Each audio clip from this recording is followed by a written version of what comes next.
Teve a questão essa semana aí da Maria Pereda, né? Se alguém quiser perguntar alguma coisa, eu já adianto assim, ó, eu fiz lá minha retratação, né, em relação àquele tema que eu realmente eu errei lá naquele ponto, né, que a fonte não era verídica, né, fiz a minha retratação nesse ponto, mas assim, eu quero deixar bem claro, assim, as nossas diferenças em termos de credo, de pesquisa, de linha mesmo, são muito grandes, são muito diferentes. Tá? A gente pode até, às vezes, chegar eventualmente em uma outra pesquisa. Mas, assim, por exemplo, hoje eu estava vendo um vídeo onde ela participou lá no canal do Flávio Vale, Flávio Vale ou Flávio do Vale, e onde ela é um corte, né? Onde ela argumenta, defende que o Jesus histórico nunca existiu, que Jesus nunca existiu, que é um mito. E assim, isso desculpa, mas isso não procede. Existem isso até entre os historiadores ateus, agnósticos, vamos dizer assim, do sistema, é quase que unanimidade de que sim, ele existiu. Né? Então, já começa por aí, né, a coisa. Então, é difícil, né, gente? Não é uma questão religiosa, né, mas é uma questão de você partir de certos preceitos, né? Como é que a gente vai falar de história providencialista, de entender as eras no âmbito transcendente, tá? Então, assim, eu realmente eu não tenho problema. Eu posso ter uma pessoa que eu discordo de tudo que a pessoa fala. Se eu cometer um erro, eu vou me retratar, eu vou me desculpar, né? Porque é isso que uma pessoa de caráter tem que fazer. Se a gente quer falar do certo, falar das coisas como elas têm que ser, a gente, no mínimo, tem que agir de acordo, né, com aquilo que a gente acredita. E foi o que eu procurei fazer ali. Então, às vezes, as pessoas, eu vi que muita gente confundiu. Ah, os trabalhos de vocês se complementam. Ah, vocês deviam fazer algo juntos. Não, basicamente, em relação especialmente a canais específicos que tratam alguns temas assim de uma forma muito complicada, né? Que pendem muito para a linha do gnosticismo, do neognosticismo. Eu, particularmente, eu não tenho muita proximidade, não almejo ter. Né? O meu debate ali foi meramente sobre Tartária, porque eu tive algumas discordâncias, mas as discordâncias elas vão muito longe em vários pontos. Não estou dizendo que ela não tenha coisas que ela fala que eu concordo, claro que vão ter, né? Evidentemente, a pessoa fala do sistema, fala de tecnocracia, a gente vai ter muitas concordâncias. Mas em pontos basilares e centrais, a gente não pode negociar. Tá? Tem coisas que. E não é nem uma questão de crença mesmo, é uma questão de conhecer o mundo espiritual. Uma questão de saber como as coisas funcionam. Então tem coisas que não dá. Agora vamos romper aí, pessoal. Vamos romper aí que, olha, sinceramente, depois aquele podcast com aquele debate lá, deve ter. Eu imagino que devem ter feito umas 50, mais ou menos, aí. Uns 50 trabalho para. A coisa não tá. Esses dias eu estava fazendo uma live ali, não sei o que eu falei. Falei de um ser ali, dessas entidades. Na hora caiu louça ali. Uma batalha espiritual ali, né?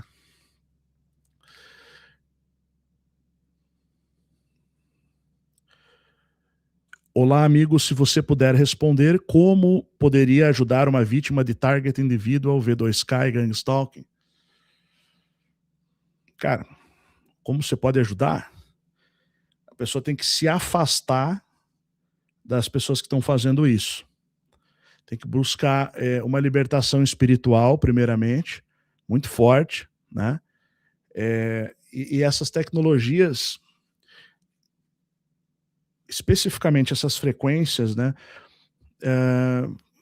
Olha, se a pessoa for sincera no âmbito espiritual, pode ser removido tranquilamente. Esses dias aconteceu um negócio interessante aqui, né, cara? Eu tinha sumido. Eu tenho, eu já falei, né? Às vezes eu tomo remédio para pressão alta, mas não é sempre. Né? Mas assim, eu deixo ele bem fácil. Se precisar, eu tomo, né? Até porque depois que eu fiquei um pouco acima do peso, né? Esse excesso de músculo aqui se acumulou, né? Excesso de músculo e de tudo mais. Aí acabei ficando acima do peso, né? E aí eu comecei a ter esses problemas de pressão alta de vez em quando. Tinha sumido. Tinha sumido o remédio. Eu procurei, a Rô procurou, a gente não achou em lugar nenhum, tá?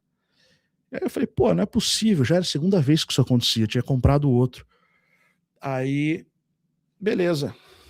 Aí passou um tempo, eu tenho um local onde ficam os remédios, é uma cestinha assim, tava lá, né, exatamente, o Losartana, bem em cima, bem no topo do negócio, totalmente visível, tava cheia a caixa.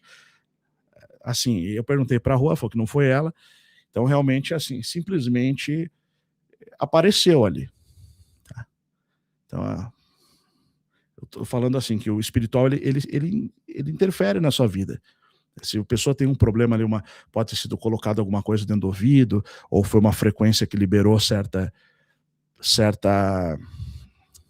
ouvido para ouvir certas ondas, né? Que a pessoa começa a ouvir, eles escutam muito isso, como se fosse uma rádio. Isso pode ser fechado, tá?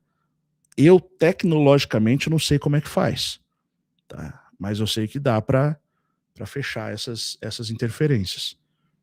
Tá? Claro que a gente pesquisando um pouquinho não é difícil descobrir também como é que faz tecnologicamente, deve ter. Mas se você não tiver uma separação total em relação a esses grupos que praticam o gangstalking, que acontece demais aqui no Brasil, um aspecto do Brasil oculto, né? A gente é difícil assim da pessoa, se ela não passar por um processo de se realinhar espiritualmente, de sair de certos grupos, certas influências, certas práticas, né? É impossível, tá? O primeiro passo é esse, tá? E aí você consegue sair dessas ondas ruins aí, né? Mas o espiritual interfere muito mais na nossa vida do que a gente sabe, do que a gente percebe. Os anjos fazendo processos ali, né? Afastando mal, curando a pessoa. É bem comum, na verdade, tá? É o que mais acontece, o que a gente não está consciente disso. Me interesso em saber sobre o narcocultismo no Brasil. Olha que legal, Jean Clayton, né? Olha que bom, assim, o que eu mais queria, você pode ter certeza, é que as pessoas começassem a perguntar sobre isso. Tá? Comecem a perguntar mais. Façam esse assunto vir à tona, por favor. Tá? Vão lá no canal do Frank, lá que fala de um monte de coisa, e peço para ele falar disso daí. Vamos falar mais sobre isso, só que esse é um tema delicadíssimo. Tem hora, lugar para se falar, jeito, tá? Se você quiser ter o privilégio de assistir o nascer de um novo dia, tá?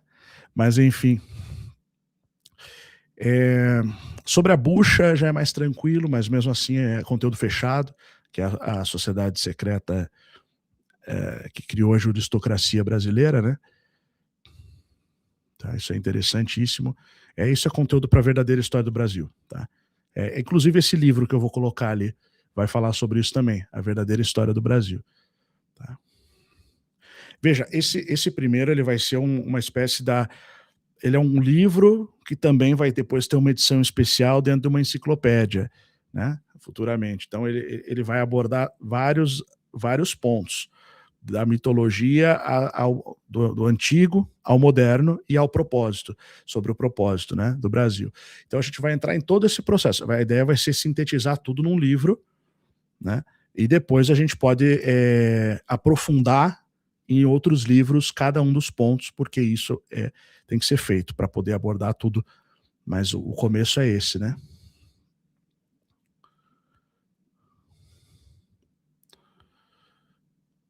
Um reset total, supernova, chamado Grande Cataclisma Maçônico, acontece a cada 6.000 anos e teria destruído Atlântida e Lemúria, uma supernova via dilúvio, resets menores, a cada 400 anos, né? Então, é que Atlântida já seria 10.000 anos antes de Platão, né? Então 12.000 anos atrás, 12.400 anos atrás. Então, só se tivesse tido um outro grande cataclisma 6.000 anos depois, né?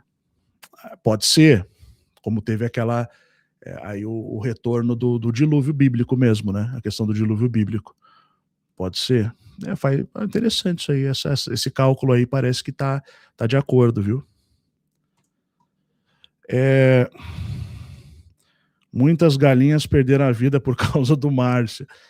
Pô, eu não sei se fizeram isso aí, né? Mas não, o problema não é esse. O pessoal faz outros tipos de ritual, sabe? Pega a foto da pessoa, leva no cemitério. Um monte de. Tem umas coisas assim meio cabulosas que tem gente que faz, sabe? E aí é para atrapalhar os caminhos, mandam entidades para. Então, assim, sempre orem por nós e venham somar, fazer parte. E envergonhem o tranca-rua, comprem os cursos. Envergonhem os que tentam trancar os nossos caminhos, comprem os livros. Tá? É o melhor que a gente pode fazer.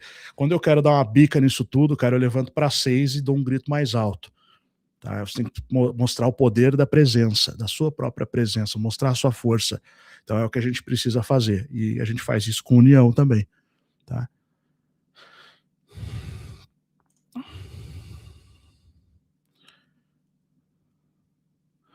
O amigo, se puder responder, tá ajudando, então é afastando a pessoa ali, né? Bom, é isso, né, pessoal? Eu acho que caixa de ferro. Tem os orgonites também, né? Pode ajudar. Os orgonites. Acho que caixa de Faraday com revestimento de madeira básica, gaiola de Faraday. Tem isso também, né? Tem gente que se esconde dessa forma, mas eu não precisei disso, tá? Eu não precisei disso aí, não. Tô aí, passo no meio, cumprimento, sei quem é quem, e ninguém mexe também. Só não dá motivo.